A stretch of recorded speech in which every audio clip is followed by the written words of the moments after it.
Bonjour à tous. Là, on est dans la partie B, qui est une forte polarisation géographique du commerce.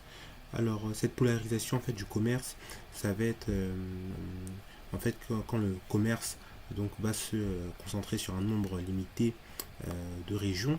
Dans les années 80, on a parlé par exemple d'une triade entre les États-Unis et l'Europe de l'Ouest et le Japon qui dominait le commerce mondial.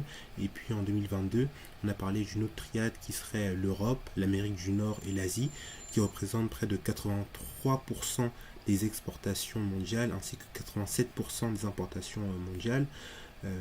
Cette polarisation, elle va être due à un monopole aussi de certains États comme la Chine qui est la première exportatrice mondiale depuis 2009. Cette polarisation va aussi concerner les entreprises où en 2012 1% des entreprises américaines étaient responsables de 80% des exportations et cette polarisation est également de plus en plus importante dans les services où par exemple la triade représentait près de 90% des services mondiaux. On remarque aussi un développement de la polarisation qui serait intra-régionale ou encore intra-zone parce qu'elle représente près de 2 tiers par exemple du commerce européen, donc 2 tiers finalement des États, on appelle ça euh, finalement 2 tiers du commerce en Europe, ce serait du commerce intra-régional et c'est également pareil en Asie où 2 tiers du commerce en Asie ce serait également intra-régional. Ainsi, la mondialisation repose sur des logiques régionales et l'effet de proximité reste très important. Euh, on marque aussi de nouveaux équilibres entre les régions du monde depuis 30 ans, avec dès les années 90 une affirmation de l'Asie comme grand pôle du commerce mondial, qui représentait entre 19% et 35% des échanges mondiaux entre 1933 à 2022, alors que l'Europe est plutôt en déclin, avec 40, qui représentait d'abord 45% du commerce mondial et qui a un peu baissé à 36% en 2021. Et parfois les régions qui polarisent le commerce sont légèrement déficitaires, comme les États-Unis qui ont souvent eu un grand déficit. Par exemple en 2021, le déficit des États-Unis était près de 800 milliards de dollars donc dans le commerce. L'Europe, les Européens, quant à eux, ils ont une position intermédiaire avec des pays qui vont avoir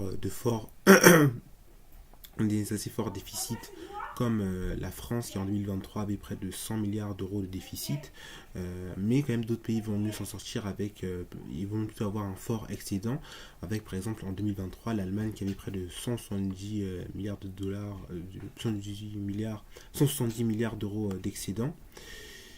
On va passer dans la partie C qui sont les nouvelles logiques du commerce international.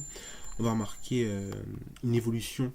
On va remarquer en fait que l'évolution du commerce a remis en cause certaines règles économiques classiques où les États vont sembler obligés de se spécialiser. Ça va déjà être l'idée d'Adam Smith qui va définir les avantages absolus. Va venir ensuite Ricardo qui va plutôt lui parler d'avantages comparatifs où en fait les pays auraient intérêt à se spécialiser où ils sont le plus efficaces. Et aussi est apparu le modèle HOS qui met en avant la spécialisation selon les facteurs de production comme la main-d'œuvre.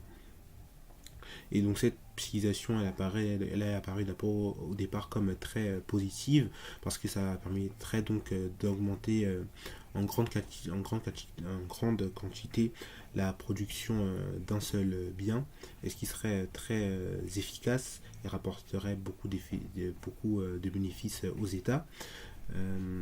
Mais finalement, l'imitation du commerce va quand même un peu contredire ces théories de spécialisation parce que déjà dans les années 80 on remarque que l'économie était quand même de plus en plus diversifiée. Euh, et il y a également un problème de ces théories, de leur caractère où l'État aurait du pouvoir alors que finalement c'est souvent les FTN qui ont le choix de se spécialiser ou non.